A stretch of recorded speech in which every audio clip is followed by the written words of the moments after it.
ऐलान।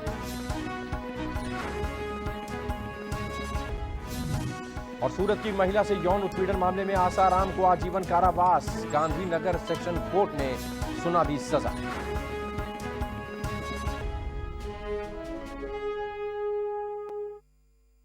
अच्छा मालकीचे आहेत।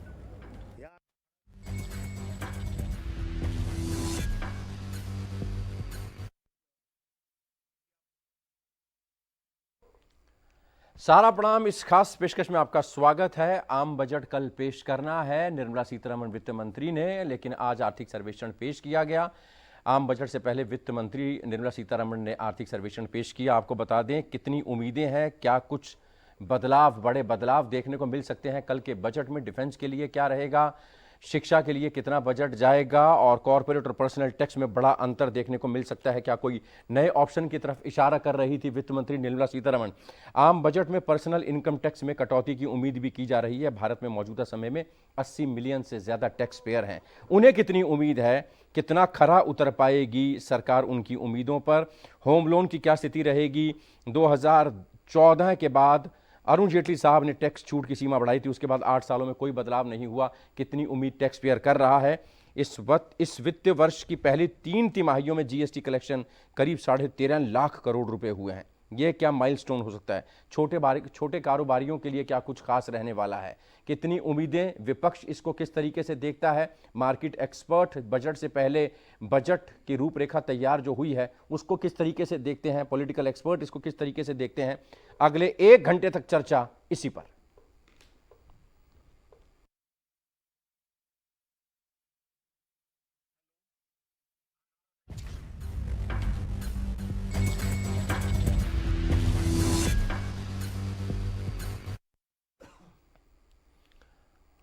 और अगले 1 घंटे तक चर्चा करने के लिए हमारे साथ जबरदस्त पैनल मौजूद है। भारतीय जनता पार्टी से संदीप दुबे हमारे साथ मौजूद हैं।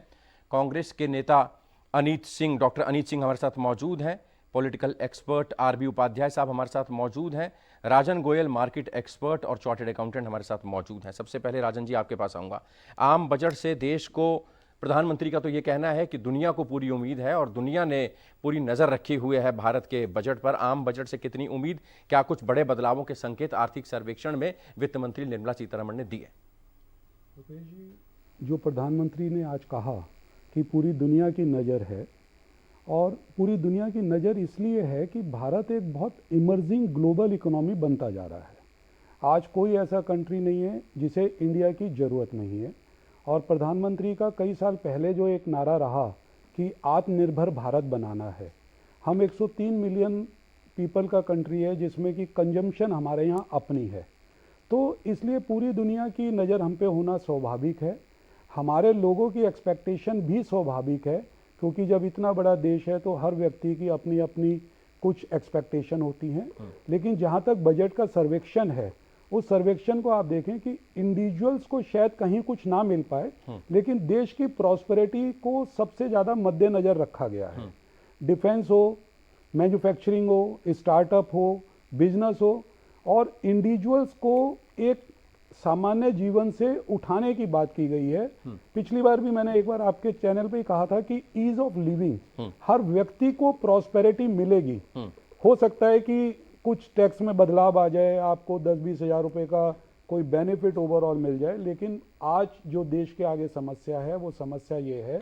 और हमारा आर्थिक सर्वेक्षण जिसे फोकस कर रहा है अनएम्प्लॉयमेंट पर, फोकस कर रहा है हाउसिंग के ऊपर, और हर व्यक्ति को घर देना है, हर व्यक्ति को एक व्यापार देना है, और ईज ऑफ डूइंग के अंदर हम उन सबको इंक्लूड कर रहे हैं। लेकिन साथ साथ एक फाइनेंशियल डिसिप्लिन का जो मुद्दा है वो बहुत इम्पॉर्टेंट है कि हमें इस पीरियड में अब आकर फाइनेंशियल डिसिप्लिन मेंटेन करना पड़ेगा, हर रुपीस को अकाउंट फॉर करना पड़ेगा। हेल्थ में, एजुकेशन में, सभी जगह जो हमारा खर्चा है हमें उसमें वेस्टफुल एक्सपेंडिचर्स को बचाना पड़ेगा, डेफिसिट को कम करना पड़ेगा, और इंपोर्ट से हमें अपने आप को, डोमेस्टिक मैन्युफैक्चरिंग एक सेक्टर है जिसमें हम थोड़ा सा कहीं पीछे गोयल साहब, अगर जो हमारी सरकार कह रही है कि गाड़ी एकदम पटरी पर आ गई है और जो महामारी थी उससे अब हम निकल गए हैं, अब रफ्तार पकड़ने की बारी है, हमारी गाड़ी ठीक ट्रैक पर है? बहुत संक्षेप में जाऊंगा, बाकी बिल्कुल ठीक ट्रैक पर है और डबल इंजन ट्रैक पर है। मतलब मैं बार बार आपको एक बात ही कहना चाहता हूं कि इकोनॉमी के पॉइंट ऑफ व्यू से, देश की आत्मनिर्भरता के पॉइंट ऑफ व्यू से और देश की प्रॉस्पेरिटी के हिसाब से कहीं कोई कमी नहीं है। सिर्फ और सिर्फ हमें उसके अंदर फेथ रखकर, क्योंकि इस बजट के अंदर सबसे ज्यादा जो फोकस है वो 2024 का सामने इलेक्शन है, उस इलेक्शन को मद्देनजर रखते हुए हम इस तरह की इकोनॉमी, हमारे पास सिर्फ 12 महीने हैं और उस 12 महीने के अंदर हम इस देश को उस लेवल पर ले जाएंगे, उस ऊंचाई पर ले जाएंगे। जब हम पार्शियल बजट 2024 के अंदर देंगे फॉर लिमिटेड पीरियड, तो आप देखेंगे कि इस 12 महीने में बहुत ग्रोथ हुई है। चलिए आऊँगा आपके पास। संदीप दुबे हमारे साथ मौजूद हैं, भारतीय जनता पार्टी को रिप्रेजेंट कर रहे हैं। संदीप जी, आम बजट से कितनी उम्मीद है ये तो हमने देख लिया, लेकिन कितनी उम्मीद पर खरा उतर पाएगी सरकार, इसका जवाब आप देंगे? देखिए, भारत ने असाधारण चुनौतियों को बेहतर ढंग से सामना किया है और इसको स्पष्ट तौर से समझने की आवश्यकता है। वो चाहे आम किसानों की बात हो, गरीब भारत में जो गरीब तबका है उसकी बात हो, या हमने इंफ्रा के क्षेत्र में राजकोषीय प्रबंधन की बात हो, या स्वास्थ्य एवं पोषण की बात हो, हमारी जो योजनाएं श्रम और रोजगार को लेकर चल रही है, इंफ्रास्ट्रक्चर के क्षेत्र में जो हमने काम किया है, और सड़क मार्ग में जो आप पूरे देश में कहीं जाइए, एक गांव से लेकर और शहर तक जिस तरह से सड़कों का जाल बिछा है, और रेलवे आधुनिक हुई है। तो हर क्षेत्र में भारत ने उपलब्धियां प्राप्त करी हैं। बेहतर मेहनत ढंग से हम भारतीयों ने काम किया और हम भारतीयों के श्रम का नतीजा है कि विपरीत परिस्थिति में, जहां विश्व विपरीत परिस्थिति में रहा, उसके बाद भी भारत की अर्थव्यवस्था, भारत की इकोनॉमी इस लायक रही कि अपने लोगों को उन्होंने संभाला, हम संभाल सके। हमारे देश के अंदर विभिन्न राजनीतिक दल, विभिन्न विचारों की सरकार है, इसके बाद भी अनेकता में एकता भारतीय जो अर्थव्यवस्था उसमें देखने को मिलती है। हमारी सरकार विश्व के पटल पे भारत को रिप्रेजेंट कर रही है। और अच्छी बात प्रधानमंत्री जी ने कहा, विश्व के अभी मेरे पास जब मैं आपके स्टूडियो में आ रहा था तो अमेरिका से एक मैसेज आया मेरे पास, एक स्वाति सिन्हा करके हैं, कि उन्होंने वहां से भेजा कि देखिए भारत अभी भी विपरीत परिस्थिति में हम बहुत बेहतर ढंग से खड़ा है। जहां दूसरे देश संघर्ष कर रहे हैं, दूसरे देशों की स्थिति, इकोनॉमी स्थिति बहुत खराब है। तो ऐसी स्थिति में भारत जो है अपनी विकास दर को मेंटेन किए हुए है, अच्छी शासन व्यवस्था है, और इसलिए भी ये सब कर पाने में सरकार सक्षम रही है कि यहाँ की जनता ने एक ऐसी सरकार चुनी है जो निरंतर दोबारा उसे सत्ता मिली है। और स्थिरता को मैं प्रथम प्राथमिकता मानता हूं कि स्थिर सरकार होने की वजह से शायद ये काम हम कर पाए। आता हूं संदीप आपके पास। डॉक्टर अनीत सिंह, विपक्ष की भूमिका में आप हमारे साथ मौजूद हैं। एक्सपर्ट्स कह रहे हैं कि गाड़ी ठीक पटरी पर जा रही है, ठीक ट्रैक पर जा रही है। सरकार कह रही है कि डबल इंजन की ग्रोथ से अब रफ्तार पकड़ने का वक्त आ गया है, क्योंकि ठीक है हमारे पांव जरूर जंजीरों ने जकड़ लिए थे महामारी की, लेकिन अब हम खुले तरीके से दौड़ेंगे। विपक्ष का क्या कहना है, विपक्ष का क्या मानना? भूपेश जी, देखिए हमारे बीजेपी के मित्र क्या कह रहे हैं और हमारे एक्सपर्ट्स क्या कह रहे हैं, ये ओपिनियन जनता को बनाने दीजिए। मैं आपके सामने कुछ तथ्य पेश करूंगा, उसके हिसाब से जनता अपनी ओपिनियन बनाएगी तो ज्यादा अच्छा होगा। देखिए, अनएम्प्लॉयमेंट की अगर हम बात करें तो 2014 से लेकर 2022 तक जो 4.7% हुआ करती थी, आज वो 7.8% है। हर छठवां ग्रेजुएट व्यक्ति आज बेरोजगार है।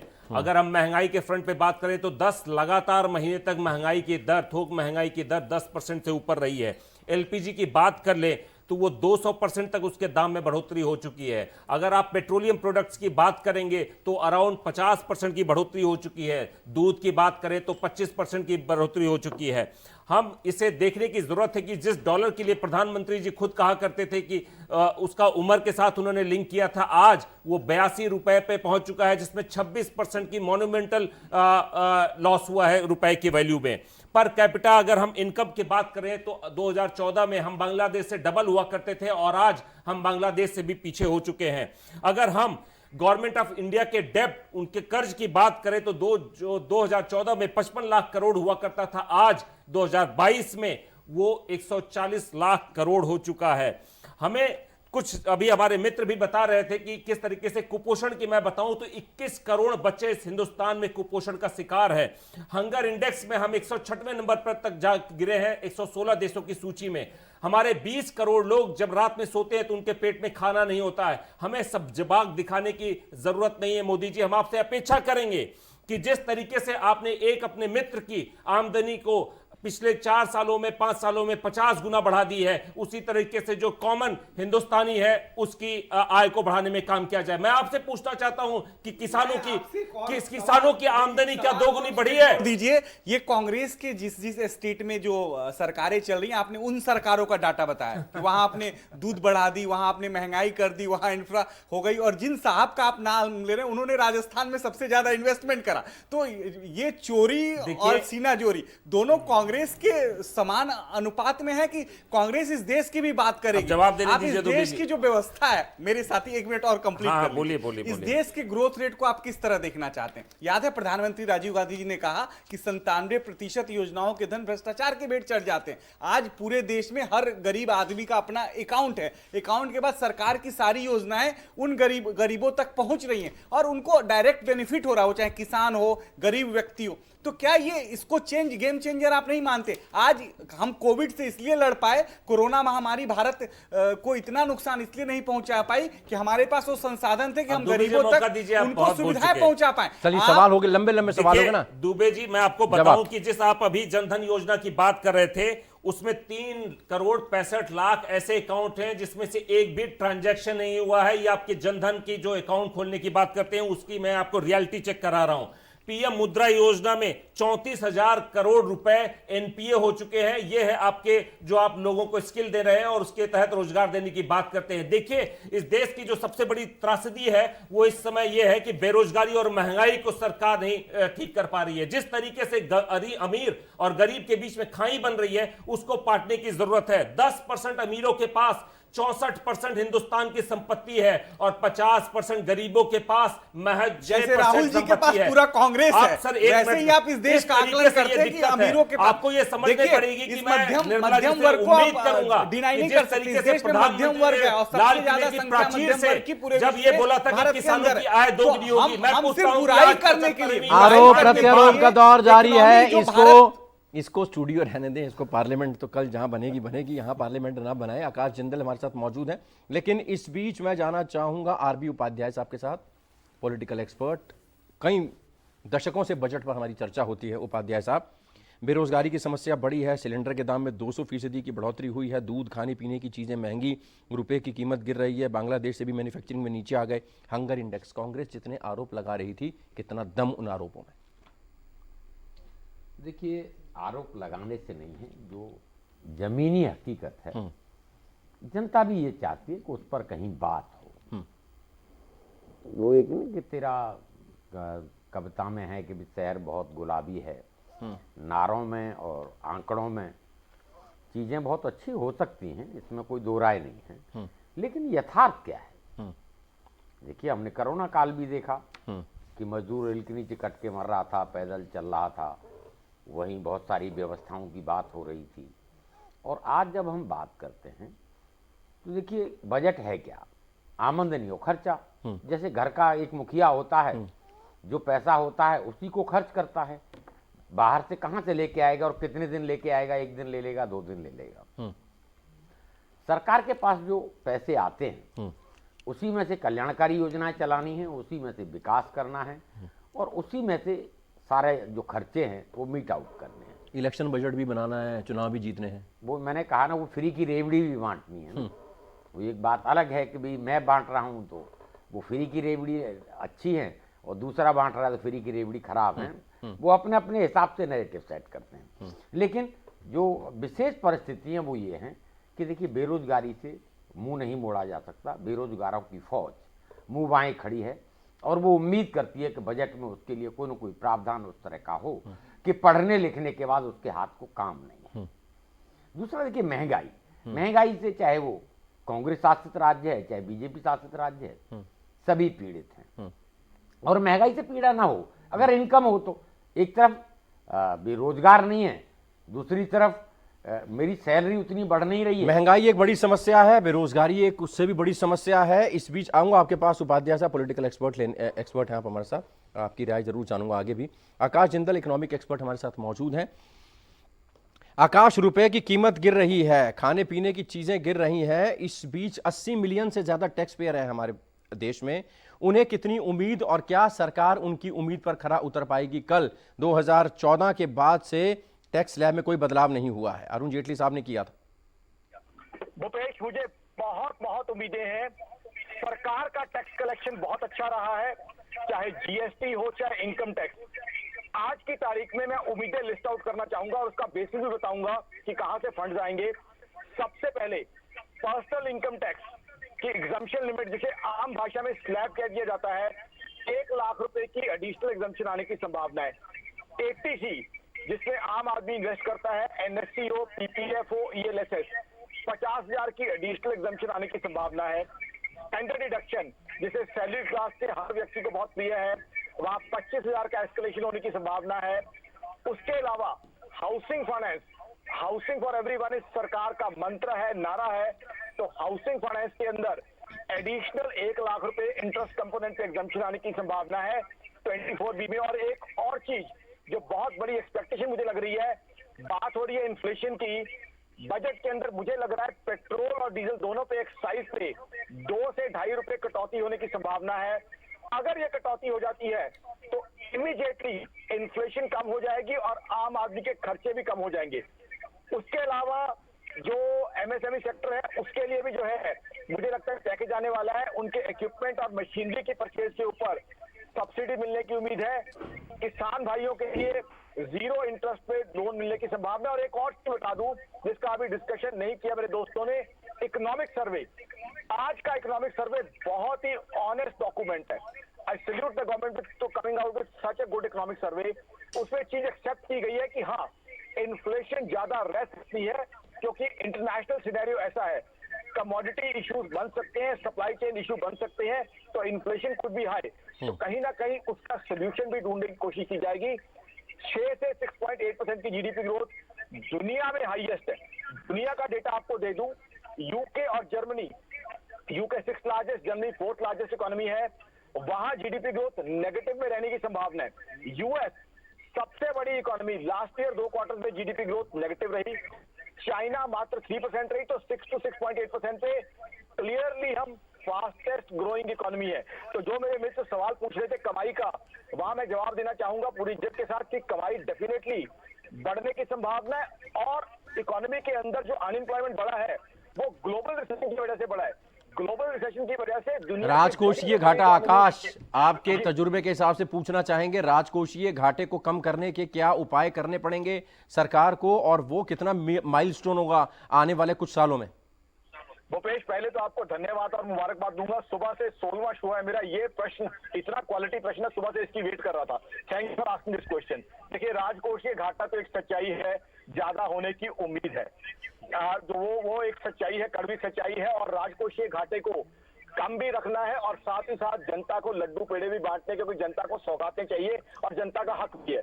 तो वो जहां आप पहुंचने की कोशिश कर रहे हो, बिल्कुल सही जगह पहुंचने की कोशिश कर रहे हो कि अगर राजकोषीय घाटा भी ज्यादा है, जनता को भी चीजें दी जाएगी, तो पैसा कहां से आएगा? मेरे हिसाब से एक मेजर डिसइन्वेस्टमेंट प्लान आने की उम्मीद है।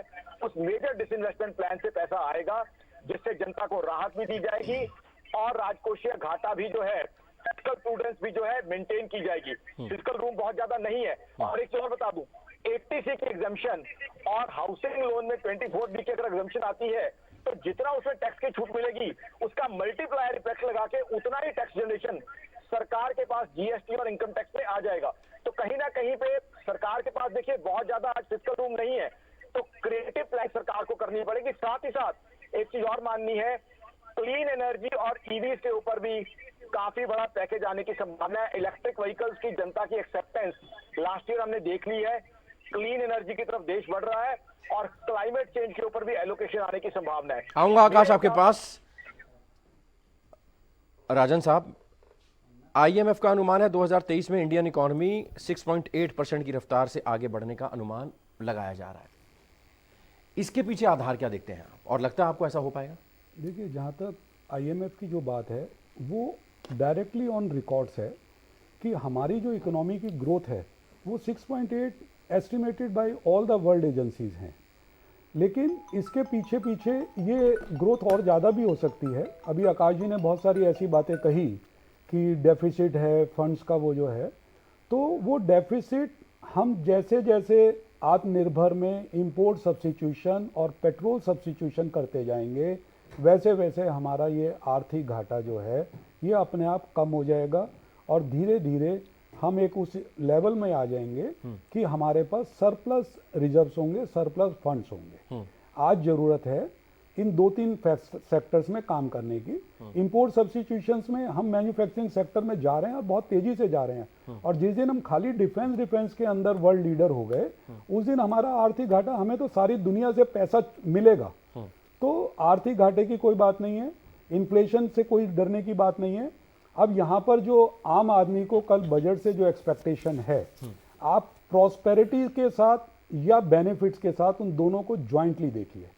हर व्यक्ति में प्रॉस्पेरिटी आ रही है, हर व्यक्ति को साधन संपन्न देश मिल रहा है, ट्रैवलिंग बेटर हो रही है। मुझे आपने अरुण जेटली जी की बात कही, हम उनके साथ बहुत बार हमने उनसे बहुत कुछ सीखा।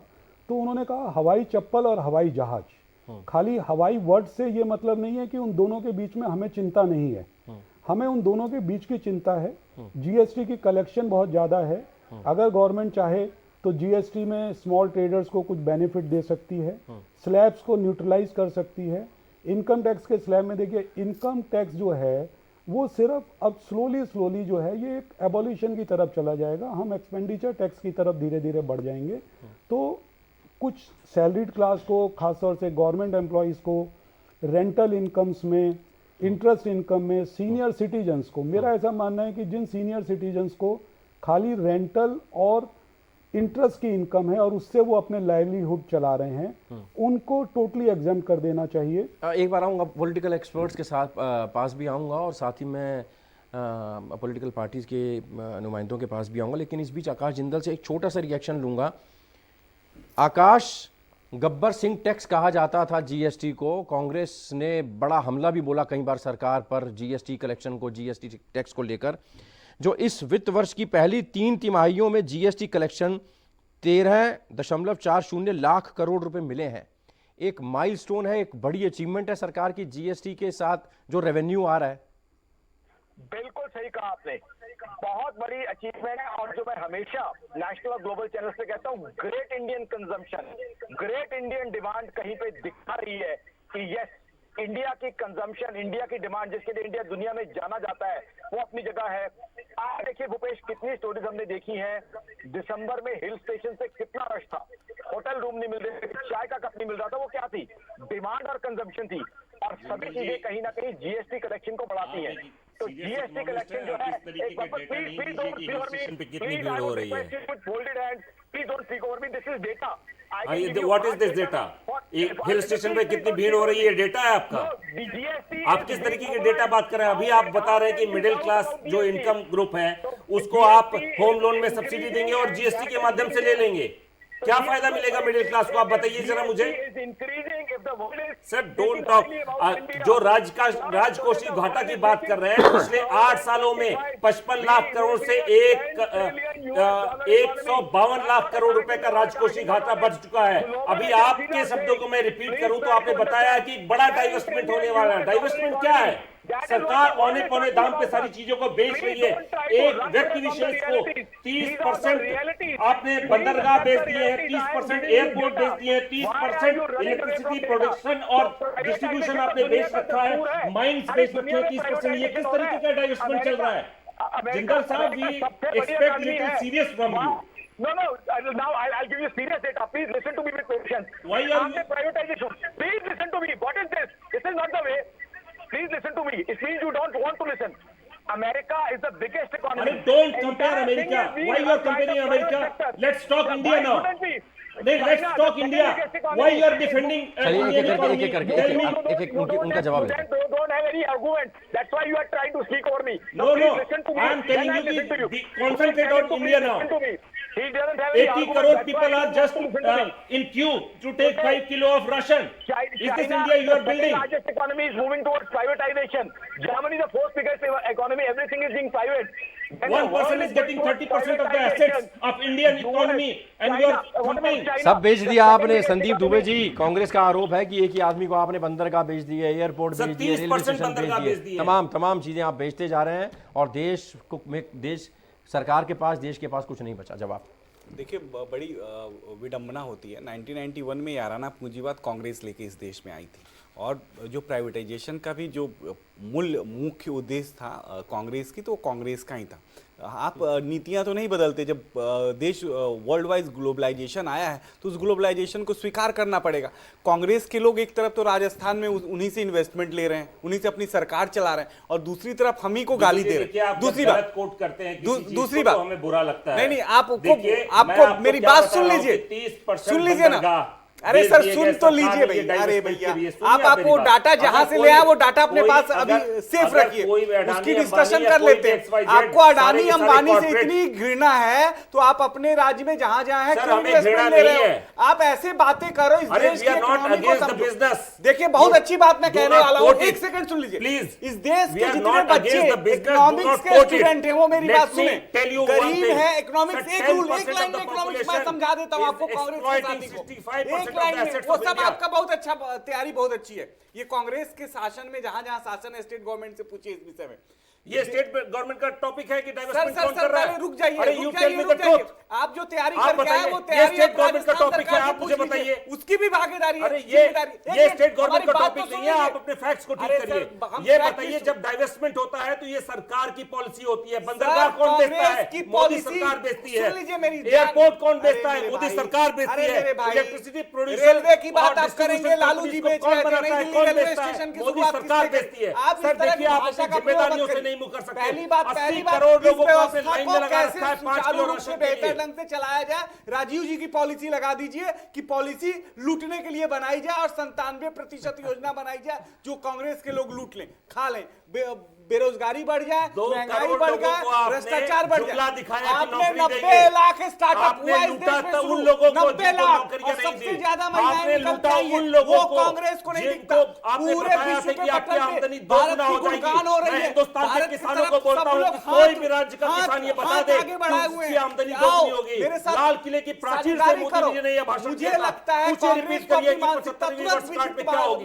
पूरे हिंदुस्तान में सभी के सर के ऊपर छत होगी। ये मोदी जी लाल किले की प्राचीर से झूठ बोलते हैं। आप समझिए मेरी बात को मैं क्या कहना चाह रहा हूं। मूल अर्थव्यवस्था पे चर्चा करिए। मुझे कांग्रेस के साथी बोल रहे हैं, मेरी 2 मिनट बात खत्म करने दीजिए, मैं बहुत ज्यादा बोलना अच्छा नहीं। जो इकोनॉमिक्स के विद्यार्थी मुझे सुन रहे हैं, एक लाइन में आज मैं पूरी इकोनॉमिक्स बता देता हूं।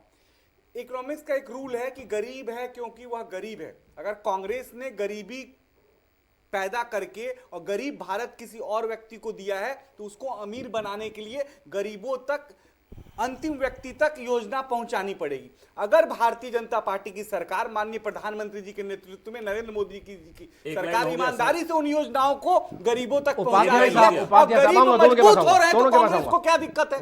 उस गरीबी से भारतीय अर्थव्यवस्था रही है, अंबानी अडानी को तो क्या बेच दिक्कत दिया। है? क्या वाकई आप भी समझते हैं ऐसा? देखिए ये मेरे सोचने से, मेरे समझने से नहीं, जनता में जिस तरह का एक परसेप्शन डेवलप हो रहा है। और देखिए LIC ने भी चिंता जाहिर कर दी है, उधर जो PNB है उसने भी चिंता जाहिर की है। मतलब इतनी पूंजी एक व्यक्ति के हवाले कर देना कि वो अगर कंपनी फेल हो जाए, वो व्यक्ति फेल हो जाए तो भारत की अर्थव्यवस्था डूब जाए। सर कहां पूंजी हवाले की है और कहां सर, हवाले हो गया? देखिए इस सर, तरह की परसेप्शन आप लोग एक टेलीविजन में व्यक्ति बैठ को के नहीं, जनता के लिए तैयार कर देते हैं। देखिए हम जरा सी पूंजी होती है, हम 4 बैंक में रखते हैं, 4 जेब में रखते हैं, अलग अलग है ना, वो अलग अलग उसमें बकेट में रखे जाते हैं। एक बकेट खराब हो जाए तो 3 बकेट बचेगी। आप उसको कह रहे हैं बहुत अच्छा है। अरे आपके कहने से अच्छा हो सकता है, आपका मित्र हो सकता है, लेकिन अमीर गरीब की खाई बड़ी है। अमीर और गरीब के बीच खाई बड़ी है। और जिन्हें अंतर्राष्ट्रीय की बात कर रहे हैं उन्होंने चिंता जाहिर की है, उन्होंने चिंता जाहिर की है। उन्होंने कहा कि भाई इस पर कोई काम करिए, अगर इस पर काम नहीं करेंगे तो जन्म मुक्ति लोग पूरे देश के संसाधन, पूरी पूंजी अगर कब्जा कर लेंगे तो गरीब आदमी क्या खाएगा? उसको 5 किलो राशन देंगे बस। अरे बस छोड़ दीजिए, पढ़ने हैं, उसका इलाज भी कराना है, उससे कपड़े भी पहनने हैं, पेट भरने से, आपका बेटा 1 रुपया नहीं सिर्फ कमाता है, पेट भरने उसको से खाने के लिए जीवन छोड़ स्तर दोगे, ऊंचा नहीं भूखे मरने करता। दोगे और और कहोगे कि पेट को इकोनॉमी जानवर अगर भी अच्छी भरता है, जरा इनसे पेट पूछिए पशु पक्षी भी भरता है। आरबी उपाध्याय से अरे पूछिए, हम इनके इंसान परिवार हैं। में 6 लोग हैं, इंसान अकेले ये हैं। कमाते हैं। 6 क्या लोग हैं या 5 10 लोगों को लोग ये हैं भूखे कमाने मरते के छोड़ लिए देंगे? काम, उनके लिए कमाने के लिए काम दोनों अरे काम। आपको खुश होना उसको चाहिए। राशन देने कोविड की काल जरूरत में, नहीं है। कोविड काल हर में, आपको काम कोविड दे दो, काल में मेरे पास भारत ने पैसा अपने आएगा, लोगों को, अपने मुझे नागरिकों की वेतन सुरक्षा मिलेगा, करी है, मैं जान राशन बचाई है, और खरीदूंगा, इतनी हिम्मत मैं भारतीय बच्चे को अर्थव्यवस्था में, पढ़ाऊंगा, भारत के मैं प्रधानमंत्री इलाज में है करा कि लूंगा। सीना जब तान आप के विश्व नहीं के दे पटल पाते पे हैं रोजगार, भारत का मान सम्मान झुका हर दिया। आपको चलिए, काम चलिए, आप चलिए, नहीं चलिए, दे पाते चलिए, हैं, साहब आऊंगा। अब तो हम फिर हथियार रेवड़ी दूसरों को बेच बांटते रहे हैं, हर क्षेत्र कोई में ग्रोथ पानी हुआ फ्री है। दे रहा है, जो लोग कोई बिजली फ्री विरोध, दे रहा है, विकास कोई विरोधी हैं, राशन फ्री उनको दे ये रहा सरकार है। कभी अरे स्वीकार नहीं मजाक होगी, बना क्योंकि दिया है गरीब व्यवस्था बनाओ, को, मजाक बनाओ, व्यवस्था लोगों को तक- मजाक बना लोगों दिया है। तक पहुंचने मत दो गरीब उनके का मजाक संसाधन। बन गया है। अरे चलिए, याद आता हूं, करिए। वो कह रहे हैं कि पानी फ्री दे रहे हैं, करिए। बिजली फ्री दे रहे हैं। कौन दे रहा है? अरे भाई जाके पूछिए काम ना दे अरविंद दो। केजरीवाल से, अरे जाके काम पूछिए दो। कांग्रेस से। अरे आप ये भी जो राशन दे यात्रा रहे हैं। हुई है साहब, आप ये यात्रा 2000 हो रही दे थी रहे हैं राहुल जी साहब, की। आप भी 2000 घूम दे घूम रहे के हैं। 2000 देंगे, किसान कहीं को 2500 2000 दे रहे हैं। ये आप 5 उन किलो लोगों से राशन पूछिए दे जिनकी रहे हैं, नीति और 1 नियत किलो इस तेल देश चलिए, दे चलिए, रहे हैं। चलिए, आऊंगा, आऊंगा। 1 किलो उपाध्याय नमक साहब, दे के कह रहे हैं उपाध्याय साहब, नमक आता दे हूं। दिया। उपाध्याय साहब, आऊंगा। आ रहा हूं। संदीप दुबे, संदीप दुबे, आ रहा हूं, एक एक करके, एक एक करके। अरे शोर मचना नहीं समझ में आ रहा, नहीं समझ में आ रहा। उपाध्याय साहब, आ रहा हूं आपके पास, आ रहा हूं। बोलिए आप संदीप, मेरे को जाना पड़ेगा। दूसरे, आप अपना सवाल रखिए, मैं आपके सवाल का जवाब लूंगा। आप रुकिए 1 मिनट, राजन गोयल साहब, आ रहा हूं। अरे आ रहा हूं ना, फिर वो आपाधापी शुरू हो जाएगी, समझ नहीं आया। ला रहा हूं, ट्रैक पे ला रहा हूं, ट्रैक पे। 5 लोग इनके घर में जो रहते हैं, राजन गोयल जी, 80 ATC ATD के तहत कटौती बढ़ाई जा सकती है, इससे टैक्स पेयर को खासी राहत। लगता है आपको इस बार कुछ हो पाएगा, कुछ राहत मिल पाएगी नौकरी पेशा करने वालों को, या वो महंगाई की मार झेलते रहेंगे, नौकरियों पर जो संकट आया हुआ है वो झेलते रहेंगे? देखिए भूपेश जी, 80C 80D के अंदर राहत बढ़ने के बहुत ज़्यादा चांसेस हैं, क्योंकि कहीं ना कहीं उससे सेविंग्स एक तरफ बढ़ती है और दूसरी टैक्स का उन्हें बेनिफिट मिलता है। स्लैब भी बढ़ सकता है।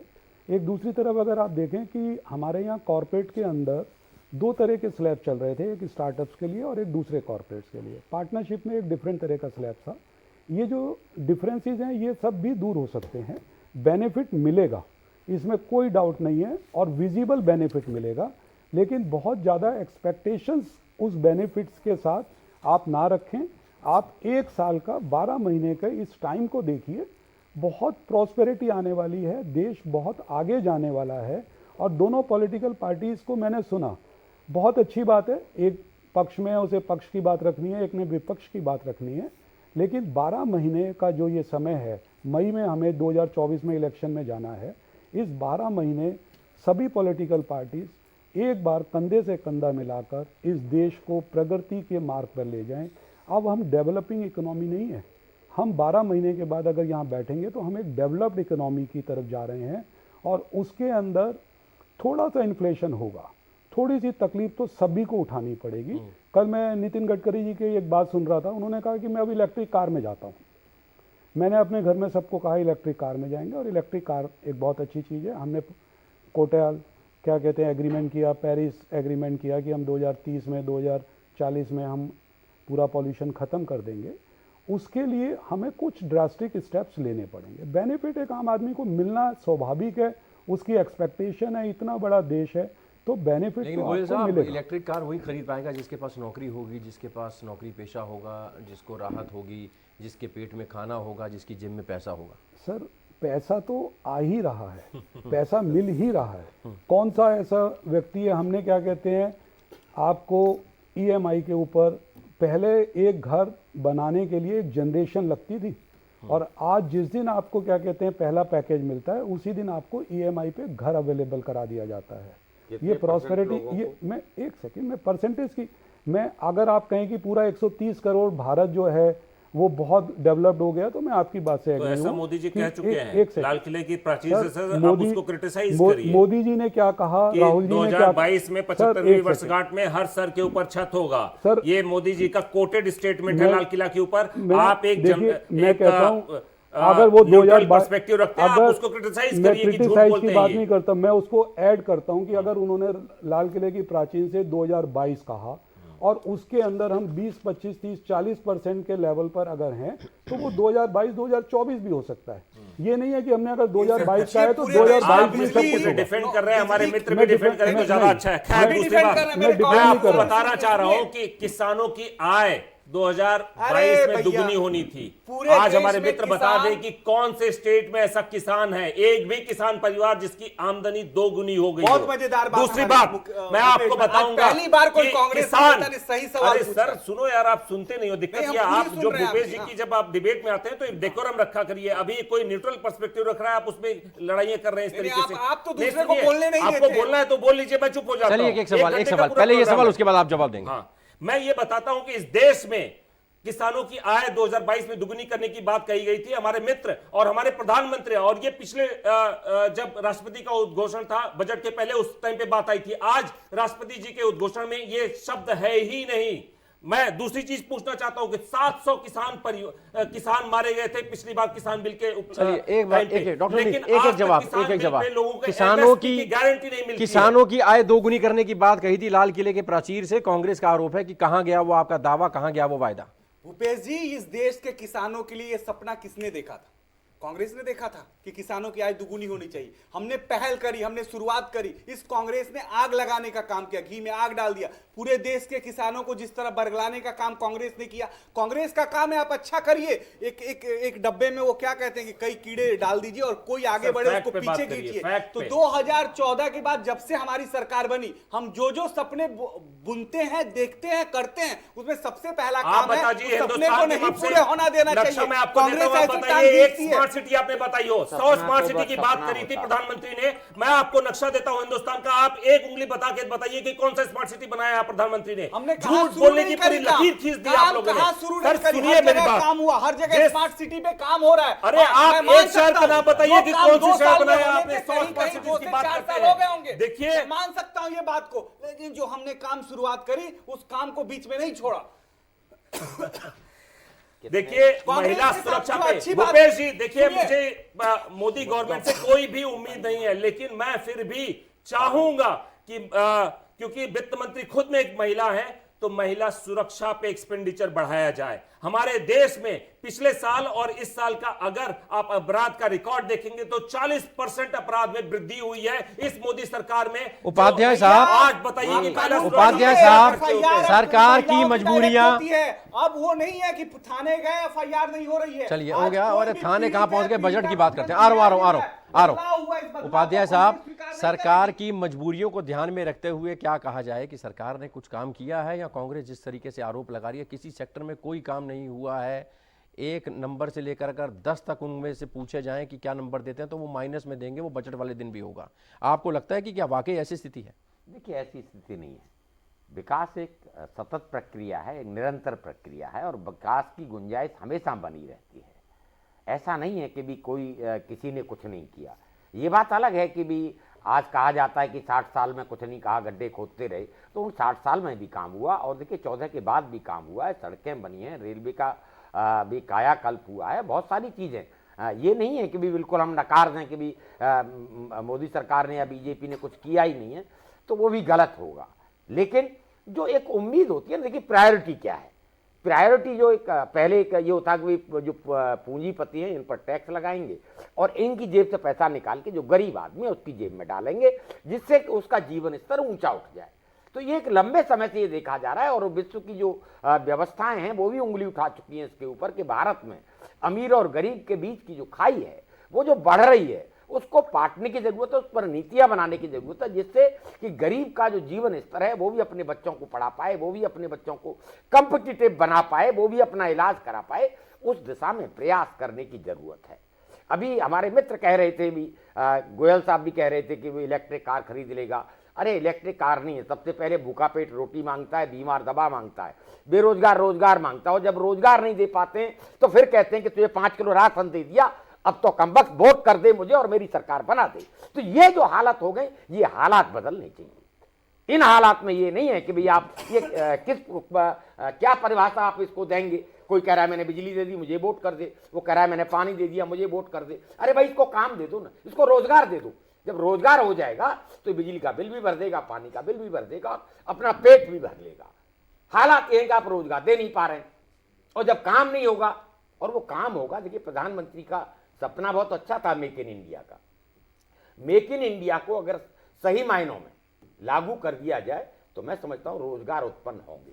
आज हम देख रहे हैं कागज पर बहुत सारी चीजें चल रही हैं, लेकिन मुझे बता दें, हम जिस शहर से निकलते हैं फैक्ट्रियां बंद पड़ी हैं, जो पहली फैक्ट्री थी वो भी पुरानी फैक्ट्री भी चालू नहीं हुई है, कोई नई फैक्ट्री लग नहीं रही है, तो फिर रोजगार कहां से आ रहा है? हम कह रहे हैं हम सड़क बना रहे हैं, रोजगार दे रहे हैं। मैं बता रहा हूं भूपेश जी, आप जाके देख लीजिए, जहां सड़क बनती थी वहां 500 आदमी नजर आते थे, आज 5 आदमी नजर आते हैं। एक मशीन होती है, 5 आदमी काम कर रहे होते हैं उसके ऊपर। तो रोजगार की तरफ विशेष ध्यान देने की जरूरत है। ये मूलभूत आवश्यकताएं हैं, पानी है, बिजली है, शिक्षा है, स्वास्थ्य है, रोजगार है। और देखिए सरकारें कहती सब हैं, लेकिन जब नीतियां बनती हैं तो उनका बेनिफिट पूंजीपति को ज्यादा जाता है, और जो गरीब है, गरीब हटाओ का नारा कांग्रेस ने भी दिया था। गोयल साहब, इत्तेफाक रखते हैं आप इन सब बातों से, तथ्यों से, दलीलों से? सर देखिए, कुछ हद तक जो आप कह रहे हैं वो ठीक है कि रोजगार से ही देश की प्रॉस्पेरिटी होती है, लेकिन ये कहना कि हम रोजगार के साधन नहीं जुटा रहे, हमारे जितने बजट के एलोकेशन और एक्सपेंडिचर हैं वो सिर्फ रोजगार के साधनों को जुटाने की ज़रूरत है। बहुत बड़ी बात है, मैं बार बार इसी बात को कहता हूँ कि एक फाइनेंशियल डिसिप्लिन, हम दोबारा लौट के कभी ईस्ट इंडिया कंपनी, अगर बिफोर इंडिपेंडेंस हम ऐसी किसी कंपनी में ग्रैब ना हो जाएं कि देश को फिर वही वातावरण देखना पड़े, वही वातावरण देखना पड़े। This is an cautious to the government itself, it's not the criticism. हम जब बात करते हैं एज ए एक्सपर्ट्स, हम बात करते हैं कि क्या बेटर हो रहा है, क्या कॉशियस है, क्या अप्रोच हमें लेनी चाहिए। रोजगार के लिए एक डिफेंस इतना बड़ा सेक्टर है और बहुत सारी यूनिटें लग रही हैं, बहुत सारी यूनिटें बंद भी हुई हैं, लेकिन टेक्सटाइल में हमारा को दोबारा से बांग्लादेश से हमने वो सारा व्यापार जो बांग्लादेश ले गया था हमने उनसे वापस ले लिया है। टॉय इंडस्ट्री हमने टोटल चाइना से ले लिया। हमें इंपोर्ट सब्स्टिट्यूशंस की तरफ ध्यान देना पड़ेगा और हम दे रहे हैं। इसलिए प्रॉस्पेरिटी ऑफ द नेशन में मुझे कहीं कोई डाउट नहीं है, और इन्फ्लेशन और हर आदमी का ईज ऑफ लिविंग जो कॉन्सेप्ट है वो ईज ऑफ डूइंग बिजनेस के साथ मैच करेगा और हम बहुत तेज़ी से आगे बढ़ जाएंगे, सिर्फ और सिर्फ उसमें थोड़ा सा फेथ। और इस बजट के अंदर एक्सपेक्टेशंस इतनी ज़्यादा हैं। मैं आपको एक बात और भूपेश जी बताता हूँ कि जिस तरीके से जीएसटी की कलेक्शन इतनी बड़ी है, आप देखेंगे कि अगले 5-7 साल के अंदर GST will be the only tax reason in the country. बाकी कोई ऐसा टैक्सेशन नहीं होगा। जीएसटी में हमने बहुत सारे टैक्स को मर्ज कर दिया, ऑक्ट्रा मर्ज कर दिया और दुनिया भर के कई टैक्स मर्ज कर दिए, तो एक सिंगल टैक्स से सिंगल कंट्री भी चल सकता है। बात हम एक देश एक टैक्स की बात करते थे, जीएसटी लेके आए थे, अब उसमें मीठा मीठा गप, कड़ुआ कड़ुआ थू, यानी पेट्रोल डीजल जीएसटी में नहीं लेंगे क्योंकि उसमें जीएसटी से ज्यादा कलेक्शन हमारे पास। मैं आपको एक इसमें बता दूं कि जिस समय जब ये जीएसटी की बात थी तो किस तरीके से जीएसटी को पूरे देश के अंदर लागू किया गया। 1 जुलाई को जब ये जीएसटी आया तो अरुण जी के साथ हम एक छोटी सी एक मीटिंग में थे, तो उन्होंने, अगर आप देखें, जीएसटी के कॉन्सेप्ट में पेट्रोलियम प्रोडक्ट्स को उन्होंने डाल दिया है और उन्होंने कहा कि ये स्टेट का मैटर है। अभी आप स्टेट जिस दिन भी, अब हमें दोबारा पार्लियामेंट में जाके लेजिस्लेचर की जरूरत नहीं है, आप अपनी गवर्नमेंट्स को, दोनों पॉलिटिकल पार्टीज इनको जिस दिन उसमें ले आएंगे उस दिन जीएसटी में वो कवर्ड है, it's out of the GST network, but this is in the GST. Rajan ji, मैं आपको 1 मिनट इंटरप्ट करूंगा। देखिए, सरकार के जो सैंक्शन पोस्ट हैं, 30 लाख नौकरियां, सरकारी नौकरियां अभी रिक्त पड़ी हुई हैं। सरकार उनको रिक्रूट नहीं कर रही है, बेरोजगारी का आलम ये होने के बावजूद भी।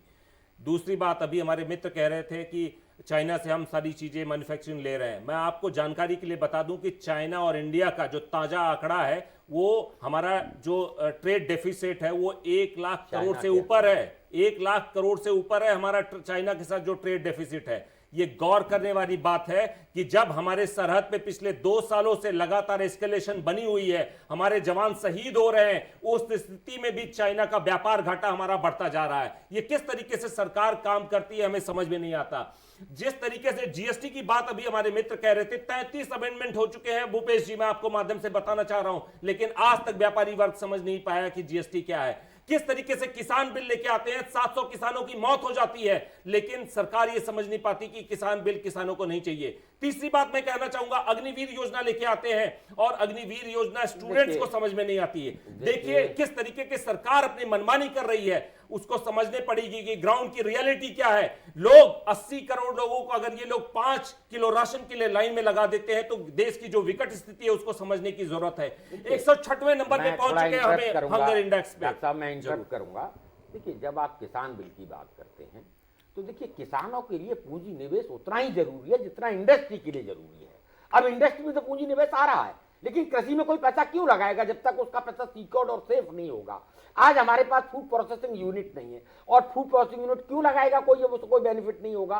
तो देखिए कहना एक बात अलग है कि 3 कृषि बिल लेके आए, सारे खराब थे। सारा कभी कुछ भी खराब नहीं होता, उसमें अमिटमेंट होते हैं, उसमें बदलाव होते हैं। जैसे जीएसटी बदलाव हो रहे हैं, जीएसटी अपने आप में यूनिक था और उसके बाद में जैसे जैसे वक्त की जरूरत हुई उसमें बदलाव हुए। अब कृषि में कोई पूंजी निवेश नहीं हुआ, इसीलिए खेती घाटे का सौदा है। आज किसान आत्महत्या कर रहा है, कर्जदार है, मर रहा है, तो इस राजनीति की वजह से मर रहा है। और कोई भी सरकार आती है वो हाथ नहीं लगाती है मधुमक्खी का छत्ता ये काट खाएंगे, इससे अलग रहो। न इसमें पूंजी निवेश करने की जरूरत है, न इसमें नई टेक्निक लाने की जरूरत है, और उसी का परिणाम है खेती पिछड़ती चली जा रही है। आज छोटा किसान है, मान लीजिए उसके पास 2-4 बीघा जमीन है, वो ट्यूबवेल लगा नहीं सकता। जो 20 बीघा वाला किसान है उसके ट्यूबवेल से उसे पानी लेगा, उसकी मर्जी है, वो पानी दे न दे, नहीं देगा तो उसकी फसल सूख जाएगी, खत्म हो जाएगी। डिफेंस और इंफ्रास्ट्रक्चर के लिए अगर बात करें तो बजट बढ़ाने की जरूरत है। गोयल साहब, पाकिस्तान, चाइना, डिफेंस में एलोकेशन एक टूवर्ड्स इंपोर्ट है, एक टूवर्ड्स डिफेंस पर्सनल्स हैं, और तीसरा क्या कहते हैं डोमेस्टिक इंडस्ट्री है। तो जहाँ तक हमारी इतनी बड़ी डिफेंस फोर्स है उसमें लेआउट बढ़ेगा, क्योंकि उनकी रिक्वायरमेंट्स, उनकी फैसिलिटीज़ को देखते हुए वो बजट में बढ़ेगा ही बढ़ेगा। इंपोर्ट में हमें कोई बहुत ज़्यादा ज़रूरत नहीं पड़ेगी, क्योंकि जब तक हम अपना बना लेंगे, क्योंकि जिन देशों से हमें आसपास में खतरा था, एक्सेप्ट कि चाइना को अगर अभी हम छोड़ दें, तो हमारे पास सक्षम है कि हम डिफेंस में किसी भी कंट्री के साथ अपने आप को सुरक्षित महसूस कर सकते हैं। इंफ्रास्ट्रक्चर में ज़रूर बहुत बड़ा लेआउट आएगा, जगह जगह डेवलपमेंट्स के आपको साइन नज़र आएंगे, और लेआउट तो हर फील्ड में बढ़ेगा भूपेश जी।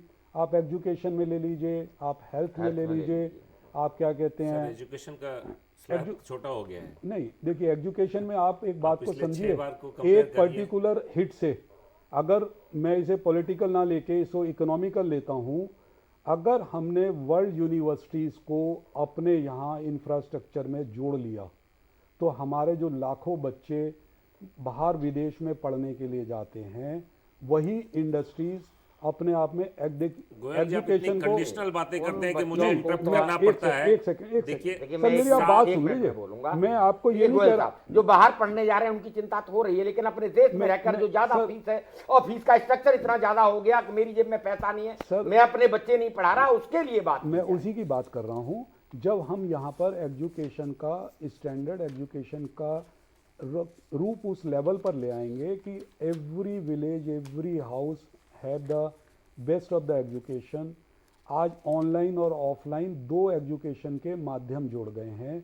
हर बच्चे के पास एक जो है फैसिलिटीज़ मिलेगी। आपकी बात बिल्कुल कंसर्न है, मैं आपकी किसी बात को इस बात में नहीं डिनाइल कर रहा कि there is a scope for development, there is an scope for improvement, लेकिन उस इम्प्रूवमेंट और डेवलपमेंट में हम इस बात को डिनाइल नहीं कर सकते कि देश प्रगति कर रहा है। संदीप, रुपए की गिरती कीमत को कैसे संभालेंगे, डॉलर की बढ़ती कीमत को कैसे रोकेंगे, ये कहकर कि डॉलर की कीमत अच्छी हो रही है, वो तंदुरुस्त हो रहा है और हम कमज़ोर नहीं हो रहे हैं।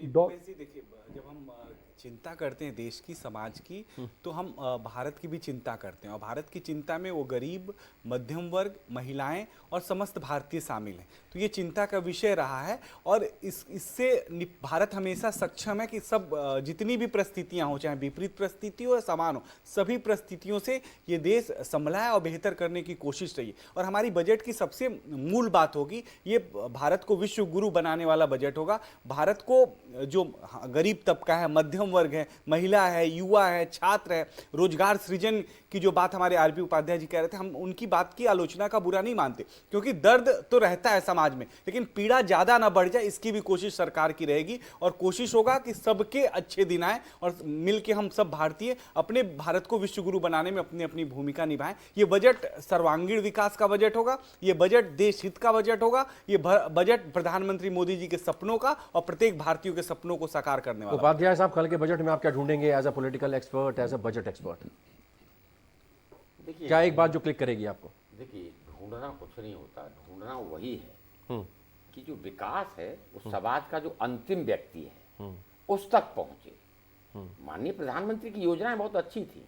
भी स्मार्ट गांव गोद लेने की बात थी कि एक एमपी एक गांव गोद लेगा और वो गांव स्मार्ट गांव बन जाएगा, उसका विकास हो जाएगा। लेकिन अब तो कोई नाम भी नहीं ले रहा है उस गांव का, न कोई मेंबर ऑफ पार्लियामेंट का। अब तो मेरे ख्याल से भूल गए कि भी गांव भी हर साल गोद लेने, उनका विकास करना है। जिस दिन गांव का स्कूल बदल जाएगा, मैं बता रहा हूँ, फिर बताता हूँ, और वही मैं कहूँगा कि गांव का स्कूल बदल जाए और गांव में एक छोटी सी बीमारी हो जाए तो उसके लिए इलाज की व्यवस्था हो जाए और वहीं उसे काम मिल जाए। जिस दिन ये हो जाएगा उस दिन मैं मानूंगा कि हाँ, वाकई में उस दिशा में प्रगति हुई है, देश प्रगति कर रहा है। और देखिए, ये देश गांव का देश है। जिस दिन गांव का विकास हो जाएगा, देश ऑटोमेटिकली विकसित हो जाएगा। अभी हम भूल रहे हैं उन सब चीज़ों को। आज जो विकास हो रहा है, पूंजीपति का विकास हो रहा है, पूंजी का विकास हो रहा है, पूंजीवाद का विकास हो रहा है, हंगर इंडेक्स में हम बिल्कुल विकास हो रहा है, हम कहीं से कहीं पहुंच रहे हैं जहां विकास की जरूरत है। जिस व्यक्ति को सबसे ज्यादा जरूरत है विकास की, अभी हमारे गोयल साहब भी कह रहे थे कि जो विदेशों में बच्चे पढ़ने जाते हैं, पैसे वालों के बच्चे तो विदेश में यहाँ कहीं भी अच्छी शिक्षा ले सकता है।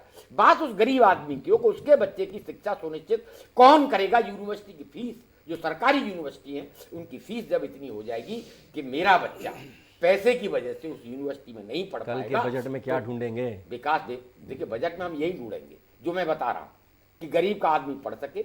जो सरकारी यूनिवर्सिटीज हैं उनके फीस में, उनका इंफ्रास्ट्रक्चर पर पैसा लगाया जाए, सरकार खर्च करे और सरकार शिक्षा पर खर्च करेगी, लोग शिक्षित होंगे, समझने की क्षमता बढ़ेगी। डॉक्टर अनीत, अपने करियर में मैं करीब 20 से 22 बजट देख चुका हूँ। एक स्लोगन हमेशा आता है, चाहे वो कोई भी पॉलिटिकल पार्टी हो जो विपक्ष में होगी, कि कुछ नहीं था, नई बोतल थी, पुरानी शराब थी, पुरानी बोतल थी, नई शराब थी। ये वाला स्लोगन कल जरूर चमकने वाला है। आपकी मंद मंद मुस्कान भी बता रही है, हालांकि कटाक्ष और स्माइल में। क्या ढूंढेंगे आप एज अ विपक्ष और कैसे घेरेंगे कल सरकार को? पूरी तैयारी होगी आपकी? देखिए भूपेश जी, एक जो हम क्रिटिसिज्म करते हैं एक पॉलिटिकल पार्टी के तौर पे, आज वो परिस्थितियां बदल चुकी हैं। पिछले 8 सालों में जिस तरीके से ये सरकार ने पब्लिक को सब्जबाग दिखाए हैं और जो धरातल पे हम देख रहे हैं, उसमें जमीन आसमान का फर्क है। जब ये सबका साथ सबका विकास की बात कर रही है, आत्महत्या कर रहा था, कर्ज में मर रहा था, 8 साल पहले की बात बता रहे हैं। कोई आज 8 साल में नहीं मरा, वो एक लंबे समय से धीरे धीरे धीरे स्लो भोजन दे के उसको मारा गया। उसको उपज का सही मूल्य निश्चित नहीं किया गया। उपाध्याय साहब ने कांग्रेस को भी कटघरे में खड़ा किया। देखिए उपाध्याय जी बड़े हैं, उनसे हमें सीख ले। हकीकत देखिए, मैं आज बताता हूं कि अभी जो शिक्षा नीति की बात करते, 7 ऐसे आईआईटी हैं जिसमें कोई भी बोर्ड का चेयरपर्सन नहीं है, 22 एनआईटी है जिसमें कोई बोर्ड का चेयरपर्सन नहीं है, 20 ट्रिपल आईटी है। ये सारी की सारी फ्लैगशिप योजनाएं मैं बता रहा हूं जिसकी हकीकत मैं आपके सामने बयां कर रहा हूं। और 10 इंस्टीट्यूट इसमें से ऐसे भी हैं जिसमें 8 से 9 सालों तक कोई बोर्ड का चेयरमैन नहीं रहा है। देखिए, जो हकीकत है हमें समझने की जरूरत है। जिस तरीके से सरकार जो गरीब और अमीर के बीच की खाई पैदा कर रही है, सवाल उसमें आता है। देखिए, सरकारें अपनी तरीके से मेहनत करती आई हैं, काम करती आई हैं, उसमें हमें कोई संदेह नहीं है। लेकिन जो सरकारी तंत्र का उपयोग कुछ चुनिंदा लोग कर रहे हैं और सरकार के तहत जो अमीर और गरीब के बीच में खाई बढ़ती रहती है, उसका ये ताजा तरीन उदाहरण है, जिसमें 1-2 चुनिंदा उनके व्यापारी ग्रुप आज किस बुलंदी पर पहुंच रहे हैं कि वो पिछले 5 सालों में उनकी आय 50 गुना बढ़ चुकी है। और किसके बल पे बढ़ चुकी है? हिंदुस्तान के सरकारी पैसे पे, एलआईसी के पैसे पे, एसबीआई के पैसे पे। अभी आकाश जिंदल जी बता रहे थे कि किस तरीके से बड़ा डाइवर्समेंट करने की प्लानिंग चल रही है। मैं फिर से बताना चाहूंगा कि देश की सरकारी संपत्ति को फिर से बेचने का प्रयास किया जा रहा है। हम इसका खिलाफत करते हैं और उम्मीद करते हैं कि 8 सालों में जो सब्जबाग मोदी सरकार ने दिखाया है वो धरातल पे कुछ काम करें और लोगों के बेहतरी के लिए कुछ इंतजाम करें। चलिए, जमीन पर उतरनी चाहिए, विकास जमीन पर उतरना चाहिए, लोगों की जेब में पैसा होना चाहिए। कांग्रेस की नज़र है इस बजट पर। अगर बजट ठीक होगा तो बजट में कुछ अच्छी बातें होंगी तो उसको अप्रिशिएट भी किया जाएगा, नहीं तो विपक्ष का काम जो है वो सरकार को आईना दिखाने का होता है। गोयल साहब, चलते चलते आपका reaction, market expert, chartered accountant के नाते आप किस तरीके से इस बजट को देखेंगे और कैसे एनालाइज करेंगे? देखिए, कल का बजट एक बहुत हिस्टोरिकल बजट होने वाला है और हर वर्ग को उसके अंदर इस बात का सेटिस्फेक्शन रहेगा कि उन्हें कुछ मिला है। बहुत ज़्यादा ना मिले, लेकिन हर वर्ग को उसमें ध्यान रखा जाएगा और कुछ ना कुछ उन्हें दिया भी जाएगा। फिर बार बार कह रहा हूँ, सभी की बातों में सरकार के पास एक ही चुनौती है, फाइनेंशियल डिसिप्लिन की।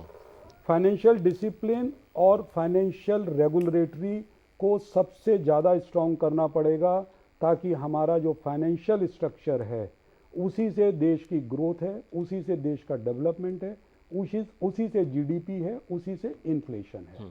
अगर आप याद करें, जिस समय देश आज़ाद हुआ तो 1949 में सबसे पहले इंस्टीट्यूट ऑफ चार्टर्ड अकाउंटेंट बनी जुलाई 1949 में, कॉन्स्टिट्यूशन बना 26 जनवरी 1950 में। तो उस समय के लोगों ने इस वाली बात को महसूस किया कि finance is the backbone of any country और एनी थिंग्स। तो my simple cautions to this government, you are doing the best of the things for the nation as an a whole, but financial discipline and the expectation of the people कि there is an खाई बनती जा रही है, कुछ industrial houses को वो हो रहा है, उनके ऊपर आपको एक रेगुलेटरी मैकेनिज्म बनाना पड़ेगा और ये देखना पड़ेगा कि हिंदुस्तान की जो वेल्थ और assets we had in a past experience, bad experience, चाहे वो मल्यास का हो चाहे नीरव मोदी का हो, ऐसे एक्सपीरियंस रिपीट ना हो। आम बजट से बहुत ज्यादा उम्मीदें हैं, कुछ बदलाव के संकेत भी सरकार ने दिए हैं। इस साल 9 से 10 स्टेट्स में चुनाव भी हैं, क्या उसका भी ध्यान रखेगी सरकार? आम लोगों तक राहत कैसे पहुंचे, क्योंकि अब 11-12 महीने के बाद देश में आम चुनाव भी हैं, लोकसभा के चुनाव हैं, सरकार को चुनना है। तमाम मुद्दे ऐसे होंगे जिन पर नज़र रहेगी। एक्सपर्ट्स का कहना है कि कई ऐसे टॉपिक होंगे जो कि उनकी नज़र में रहेंगे, ATC, ATD, इसके अलावा टैक्स पेयर को और क्या राहत, होम लोन में कटौती, टैक्स में कटौती होती है या नहीं होती है, स्लैब में कितनी सुविधा मिलती है। IMF का अनुमान है कि 6.8% से रफ्तार से अर्थव्यवस्था जो है वो बढ़ेगी, क्या ऐसा हो पाएगा? तमाम मुद्दों पर नज़र बनी रहेगी। फिलहाल बजट के इस खास कार्यक्रम में अभी के लिए इतना ही। तमाम मेहमानों का बहुत बहुत शुक्रिया। संदीप दुबे भारतीय जनता पार्टी से जुड़े रहे, कांग्रेस से doctor Anit Singh, political expert RB Upadhyay साहब, आकाश जिंदल हमारे साथ जुड़े, Rajan Goyal market expert, chartered accountant, बहुत शुक्रिया। फिलहाल हमारी इस खास पेशकश में अभी के लिए इतना ही। दीजिए इजाजत, ब्रेक के बाद खबरों का सिलसिला जारी रहेगा। आप चलते रहिए सहारा न्यूज़ नेटवर्क के साथ। फिलहाल इजाजत, सहारा।